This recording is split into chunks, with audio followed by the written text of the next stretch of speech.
नारे तकबीर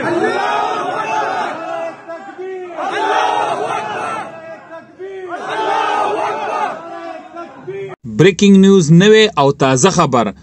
نن په پېښور حیات آباد په 7 کې په مسجد کې شور شراپه شوې ده شور شراپه سټه مشوا په هغه ټیم مشوا چې کم ټیم کې یو مسجد مولانا صاحب چې هغه تقریر کړی دی او په تقریر کې د علماو صفت کړی دی چې پای کې قائد محترم حضرت مولانا فضل الرحمن صاحب هم یادېږي او دا سنتي نور علما یاد کړی دي او دا سنتي مدرسې یاد کړی دا جهاد یاد کړی نور ډېر خبرې کړې دي چې په دغه موقع دغلته یو سابقه امینه چې د خیبر جنسي سره تعلق ساتي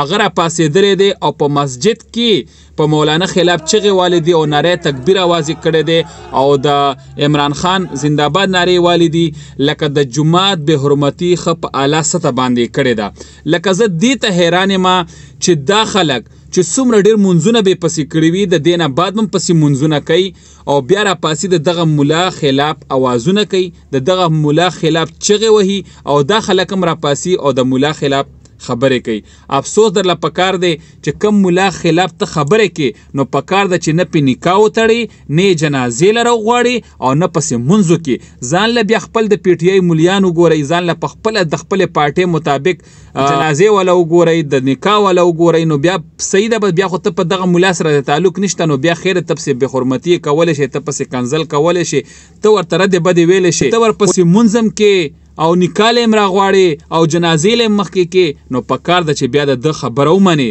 دی چې تاله د دغه ممبر نه کومه خبره کوي نو دا به حق او سچ وي د قیامت په ورځ دغه ملا ستا بیا ذمهوار دی دا به د ستا د هرې خبرې بیا جواب هلته ورکوي ځکه چې د دغه ممبر دا د نبي علیه السلام ممبر دی په دغه ممبر چې تعالی خبره کوي دا به بالکل د قرآن نه ثابته وي دا به د دین خبره وي دا به د بېدینۍ خبره نه نو تاسو ټولو ته مې دا درخواست دی چې د ملا سره نفرت مه کوئ د ملا سره مینه محبت وکئ د ستاسو د کلي مسجد امام چې کم دی دا د ستا دپاره دغه ټولو خلکو نه بهتر دی ځکه چې تا ته یې پته لګي چې هغه به نه شراب څکي نه به نشې کوي